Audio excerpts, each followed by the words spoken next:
Pemerintah Indonesia mengklaim penyebaran COVID-19 makin terkendali. Pemerintah pun menyebut mulai mempersiapkan skenario penanganan COVID-19 di Indonesia dari pandemi menjadi endemi.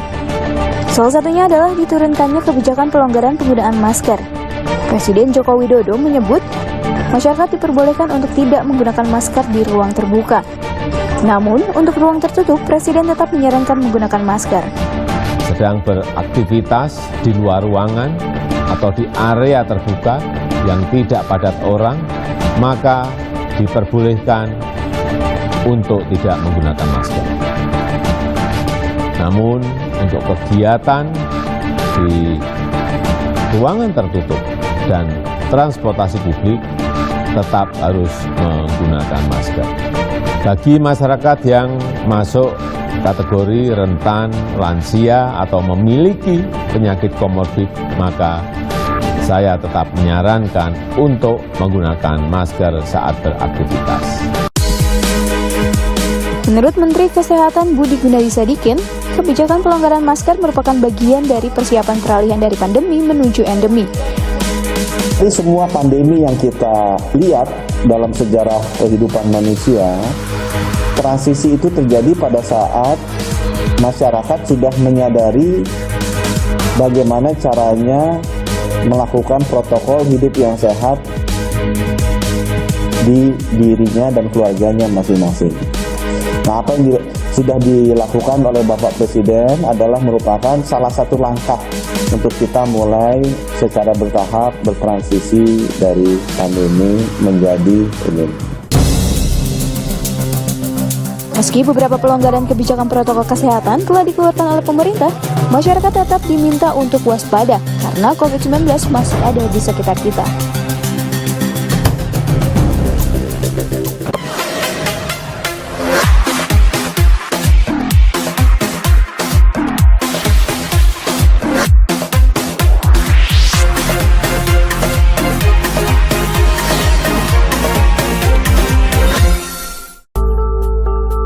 Pemerintah akan menjadikan nomor induk kependudukan atau NIK pada nomor KTP sebagai nomor pokok wajib pajak atau NPWP.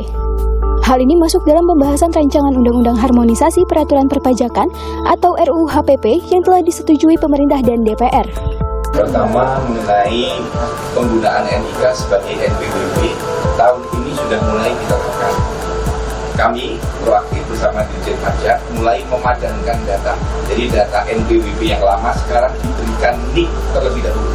Kurang lebih 50 juta NPWP sekarang dipadukan NIK-nya.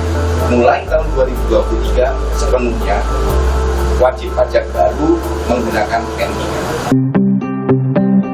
Direktorat Jenderal Kependudukan dan Pencatatan Sipil, Kementerian Dalam Negeri menilai, integrasi NIK dan NPWP ini sejalan dengan Pasal 64 Undang-Undang Administrasi Kependudukan yang mewajibkan NIK sebagai dasar pelayanan publik.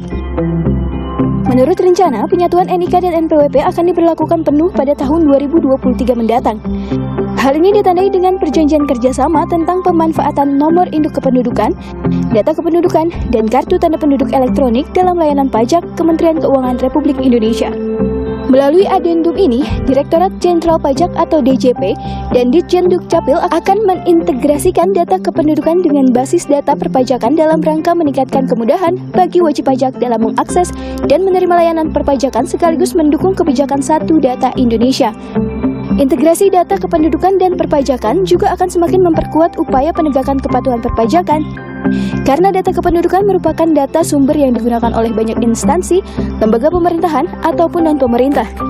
Dengan demikian, kebijakan ini diharapkan dapat meningkatkan efektivitas pengawasan kepatuhan perpajakan.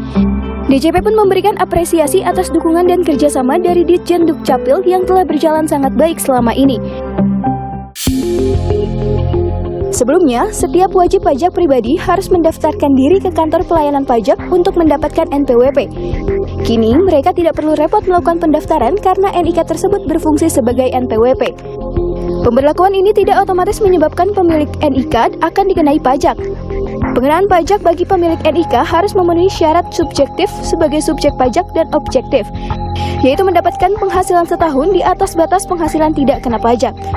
Sebelum diberlakukannya integrasi KTP dan NPWP yang menurut rencana mulai berlaku tahun depan, pemerintah kini mengeluarkan aturan baru untuk pembuatan kartu tanda penduduk atau KTP. Penulisan nama pada dokumen kependudukan termasuk pada kartu tanda penduduk atau KTP elektronik. Sekarang, minimal menggunakan 2 kata dan tidak boleh disingkat. Hal ini berdasarkan Peraturan Menteri Dalam Negeri Nomor 73 Tahun 2022 tentang pencatatan nama pada dokumen kependudukan yang ditandatangani Menteri Dalam Negeri Tito Karnavian pada 21 April lalu.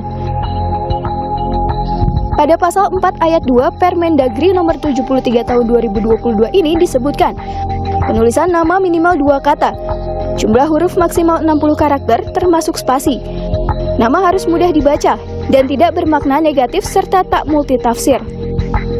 Sementara itu di pasal 5 ayat 3 ada sejumlah hal yang dilarang, diantaranya penulisan nama dilarang disingkat, kecuali diartikan lain, dilarang menggunakan angka dan tanda baca, serta dilarang menuliskan gelar pendidikan dan keagamaan pada akta pencatatan sipil. Dirjen Kependudukan dan Catatan Sipil Kementerian Dalam Negeri Zudan Arif Fakrullah menyatakan, salah satu alasan penerbitan kebijakan ini adalah demi masa depan anak-anak. Tujuannya adalah untuk memberikan kepastian hukum dan memberikan perlindungan hukum bagi anak. Ini merupakan kajian yang cukup lama karena di dalam database kita 273 juta data penduduk kita, banyak penduduk kita yang namanya satu kata, satu huruf, ya, satu huruf, satu kata. Kemudian ada yang namanya panjang sekali, 19 kata. Nah, ini menimbulkan berbagai hal di dalam praktek karena kita sedang menuju satu data Indonesia yang diawali dengan satu data kependudukan. Aturan baru mengenai pencatatan nama mendapat tanggapan beragam dari masyarakat. Karena kan kasihan orang tuanya ya. Kalau misalnya orang tuanya pengennya anaknya namanya gimana gitu kan, maksudnya itu kan negara nggak mungkin juga mengatur orang tua harus memberikan nama seperti apa gitu kan. Kemudian memikirkan mereka yang mungkin saat ini sudah bernama tapi belum membuat KTP. Nah itu prosesnya bagaimana, kan nanti akan lebih ribet dari biasanya, mungkin mengganti nama atau mengeluarkan biaya lagi seperti itu. Kemendagri memastikan masyarakat tidak perlu mengganti KTP atau kartu keluarga apalagi menambah nama baru di belakang nama yang sudah ada. Dirjen Dukcapil Kemendagri menyebut, dokumen kependudukan yang sudah terbit sebelum Permendagri Nomor 73 Tahun 2022 diundangkan pada 21 April 2022 tetap berlaku.